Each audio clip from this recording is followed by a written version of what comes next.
Hello, Dancing with the Stars fans. I'm Daniel Montgomery here with Jeffrey Kare and Cordell Martin. And if we're all breathing a sigh of relief, it's because Sean Spicer has finally been eliminated on Monday night. We're recording this a couple of days after that fateful event. And the best thing about that is not having to think or talk about Sean Spicer that much anymore. So let's get it out of the way quickly. Cordell, first of all, what were you thinking going into that announcement as they were announcing who the final two are going to be? And then, of course, when they announced the final two, we all knew it was going to happen. What were you thinking?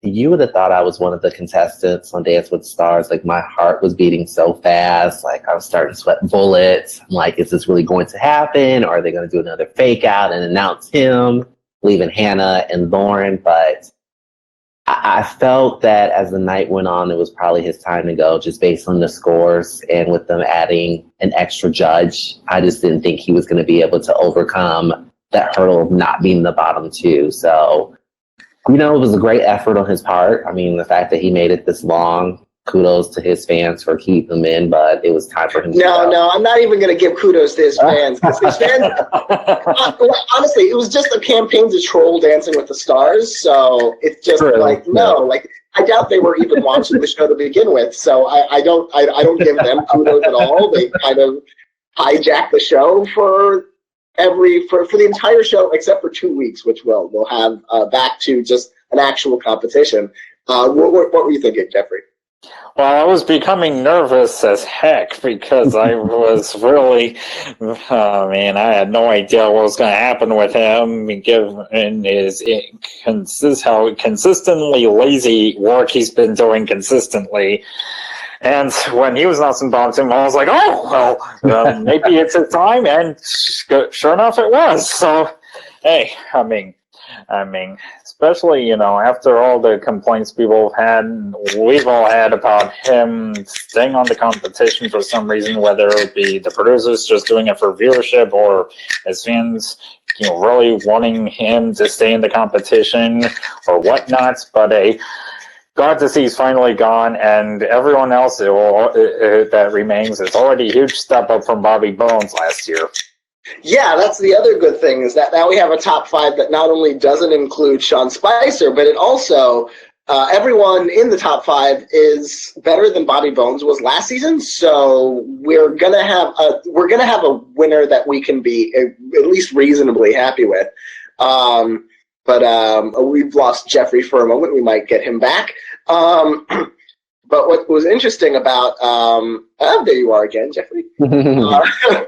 What was interesting about that outcome is how we got there. So you had the extra judge, which meant that if Sean Spicer's dancing wasn't going to improve, and none of us thought it was going to improve very much, that meant even more points stacked against him. And plus, they had two dances instead of just one. So that deficit compounded itself. So it ended up where he was 20 points down from the next lowest scorer, who was Lauren Alaina. And the lowest scorer to highest scorer, Lauren Alaina to Ally Brooke at the top of the leaderboard, were only 10 points apart. So that was a huge gulf. And not only that, the judges, and we can talk about their scoring of the other contestants, I feel like there might have been some strategic engineering of those, not only the scores, but the placements. Because they put Ally at number 1 and Kel at number 2. And I think that was the only configuration, because I figure we could usually count on James and Hannah's fans keeping them safe, so they landed in the middle of the pack. It's Kel and Ally who seemed most at risk. Ally the most at risk because she had been in the bottom two twice already. So you needed her at number 1, Kel at number 2, and then James and Hannah's fans to come out, and then Lauren, but she landed in the bottom 2. As long as she landed there with Sean, she was going to be fine. And that's exactly what happened. So I do feel like there was some rigging of, I feel like those particular dances from Ally and Kel, I love them, but I don't think they should have gotten the scores that they gotten just on the basis of those dances. But they seem more like 9 dances to me than 10 dances. But in a case of ends justifying the means, like if the show is going to be hijacked in the voting in a certain way this season, I don't mind a little bit of engineering just to get a final five. And no matter what happens from here, I'm okay with it. So what do you think about how those numbers came out, Cordell? Yeah, I mean, to your point, I could tell that they were definitely propping a few of the contestants, specifically Ally. I mean, with the scores and then with just the whole drama of, oh, you've been in the bottom two, you don't deserve to be in the bottom two. And it was just like, okay, we get it. Like, you guys want her to stay. And she's a great dancer, and I'm glad she's there. But you can definitely see the manipulation going on there. And even with the scores for Sean, like when his first dance, I was legit nervous that I'm like, they're just going to softball his scores again. But that second dance kind of shocked me that they actually went a little lower than expected. I mean, they could have given him 4 or 5s, but they were trying to be nice and, Yeah, 6 is pretty much the basement at this point. Anything at this late in the competition, even if you haven't gotten any better, if you get less than a 6, it's almost literally a middle finger. Yeah. So what did you think about those scores and how they developed, Jeffrey? Well, I thought most of the scores were fair. I mean, maybe some were a little over. I guess maybe Sean's performance in the first round did seem too much to begin with, but I mean, everyone else, I thought, they more or less got the scores either they deserved or close enough. Yeah, and now that we have these particular scores from this night, it actually does change one outcome of this competition so far. Like, there's still 2 more weeks left.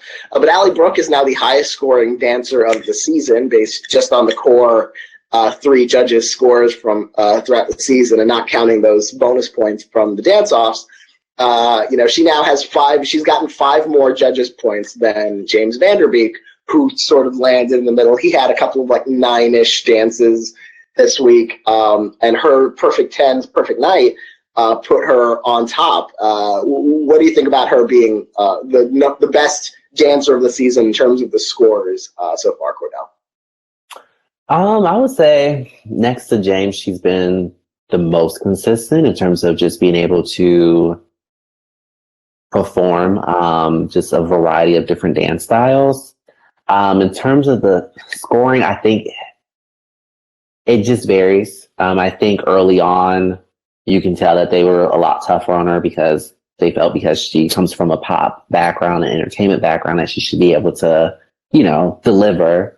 And you saw that improvement arc, but I think as they noticed she wasn't getting the audience support, I think they kind of padded her scores a lot more these last couple of weeks. But they really score her based on her actual performance instead of all the politics. I think we're really seeing James still at number 1. Yeah, I think you're right, and I think we're going to see that come back in this coming week. Although we do have 2 dancers who next week have contemporaries. So who has contemporary? Yes, well, it's going to be sort of like the redemption round, and then the second round is going to be makeup or new dance styles, and one of them's Kel, and the other one, and mark her down for high score of the night, Hannah Brown. They're giving Hannah the contemporary. I love your face, Cordell. They are very much kind of rolling the red carpet for her to the finale with giving her a contemporary. Although, again, I don't really mind because the worst thing that could have happened is no longer a possibility. Exactly. And Hannah Brown is a very good dancer. She's not always the most consistent, but she's very good. She would be a deserving contestant in the finale, and it also means that I think everyone in this top 5 will have had a contemporary dance, except Lauren. Has Lauren had one? No, she has had one. She did, yep. Yeah, so everyone in this top 5 will have had at least one contemporary. So I think that's reasonably fair, because Hannah and Kel are the only 2 of these 5 who haven't. So actually, it does make sense. It does make sense to me. And now that we're getting into the final 5, Jeffrey, who do you think will win the season at this point? Well, I've had James winning all season long, but now I'm starting to get a feeling about Ally Brooke given her track record lately. So, it would not surprise me if it comes down to those two for the final results. Assuming we get a final two, but if we do, it would not surprise me if it comes down to James and Ally. And what about you, Cordell? Honestly, I can see any of the 5 winning. I think it's going to come down to, of course, the fan support, the freestyle. You can make a case for all of them. Ally has been, the top scorer, if not one of the top scorers. Amazing dancer. James has been the most consistent. No drama, just very even. Chill in terms of his personality. Hannah has the fan base. That Bachelor Nation, you can't sleep on them because they definitely support their own. Lauren Alaina has the country vote, and she could just be that wild card that people don't expect to win. And these next 2 weeks could really be her breakout moment. And Kel's been the underdog from the beginning. I think once he had that bottom 2 scare, you definitely saw a fire light in him in terms of just taking his performances to the next level. Mm-hmm. Yeah, I think the interesting thing will also be who the pros are at this point, because right now there are only 2 pros left who have won a Mirror Ball trophy before and who have choreographed freestyles before, and that's Whitney, who with Kel, and Emma with James. So James is helped by that straight away, but Whitney Carson is an Emmy nominee for her freestyle. The season she won with Alfonso Ribeiro. So it'll really be interesting if she can get Kel to that finale. Then she could pull out all the stops on freestyle. I know the pros don't have as much creative control of their routines as maybe they have in seasons past, but I really feel like she's got potentially what it takes to make Kel a surprising dark horse, but he has to make it that far. We are getting another elimination next week in the semifinals, and according to the press release, it says the judges will decide from the bottom 2 who stays and who goes. So it looks like we're going to have a final 4 in the finale, but we've seen they've sprung surprises on us before. Maybe we will get a double elimination after all.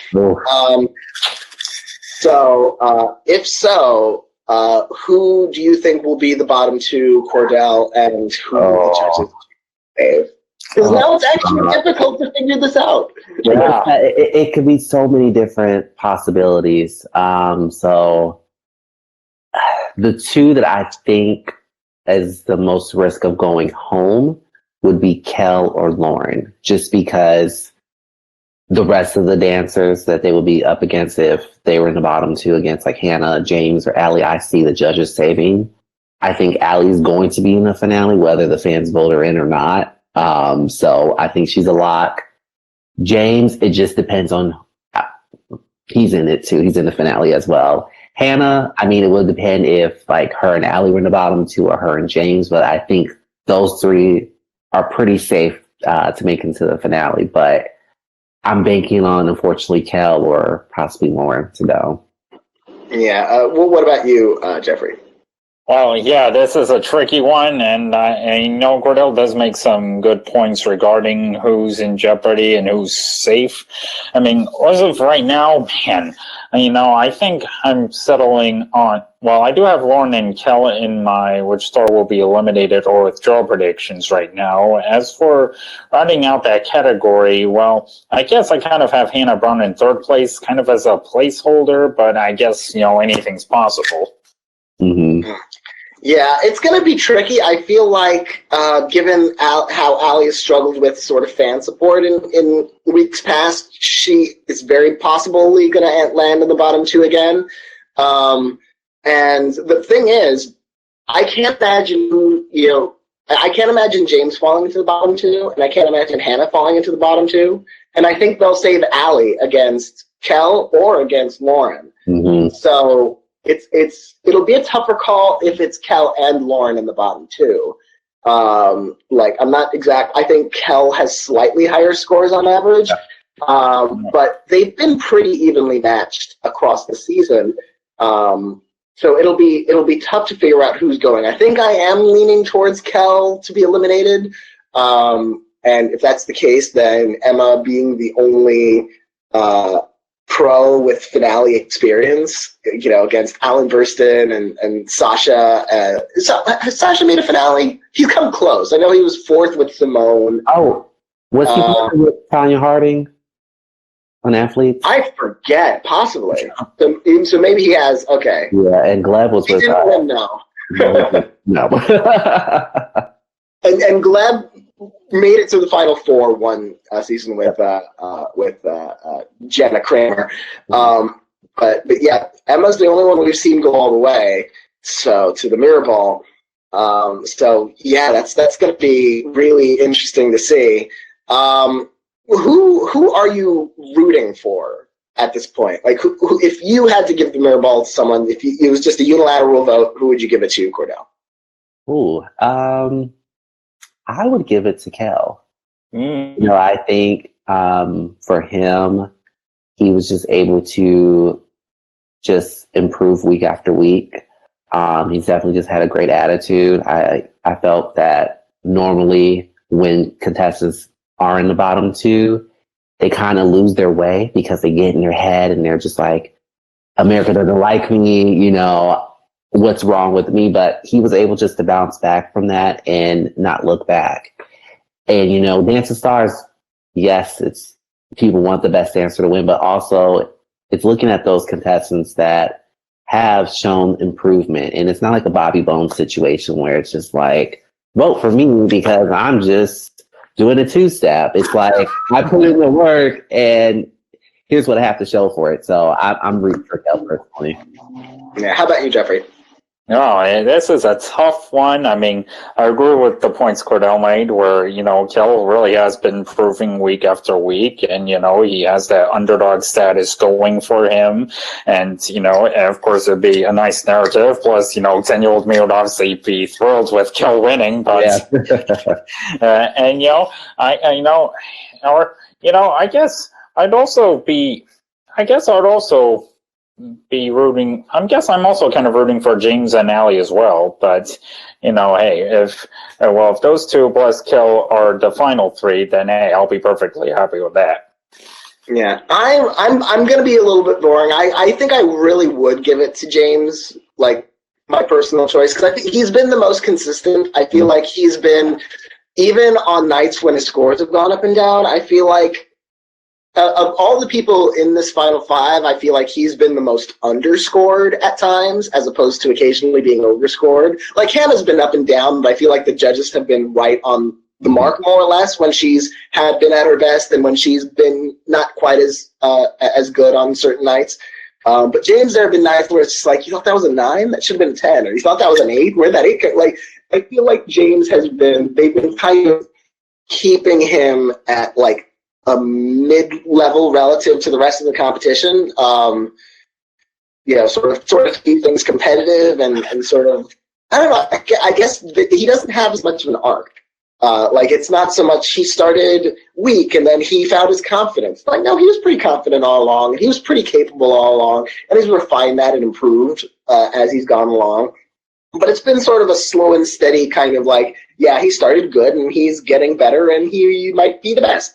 Mm-hmm. And so I feel like I kind of just, I think he kind of should. It reminds me a little bit of like a Jordan Fisher. Like there was never a moment where you're like, oh, he's had to struggle. I'm sure everyone's had life struggles, but he hasn't had struggles on the dance floor.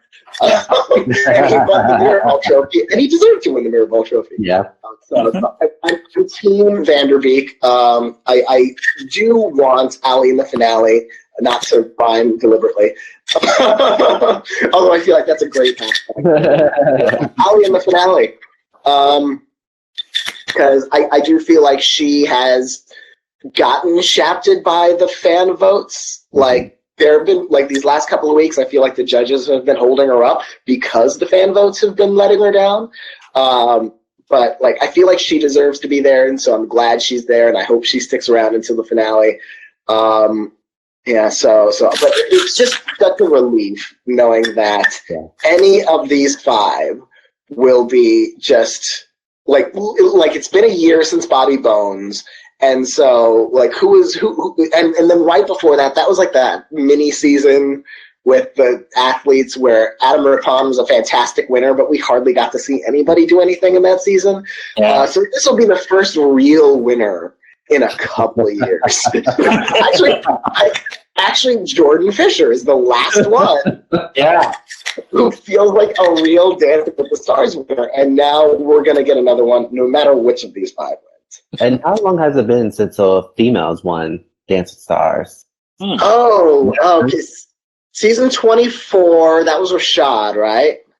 Yeah, I think so. Lori Hernandez, then I think season 23. Yeah, it's been 3 years then since we've had a female winner, which is weird because the show generally, the winners list in terms of history is pretty even male to female.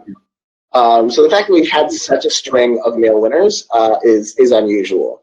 And if we're right, and if I get my wish, then we'll have another one with James Vanderbeek. Although again, I would be happy with Hannah. I would be happy with Ally. I'd be happy with Warren. We might end up in a situation where almost all of the top 4 are women, and it still goes to a guy.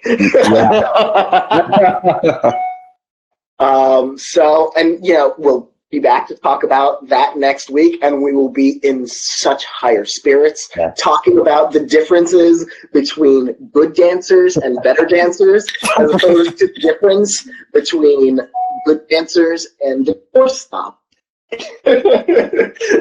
So with that, thank you, Cordell. Thank you, Jeffrey, for joining me. We'll be back next week to talk about the semifinals and who stayed and who went and how many went. And until then, everyone watching, please go to goldderby.com and make your predictions. Our predictions are open every single week, so you can predict who will win, who will be eliminated, high score, low score, and more.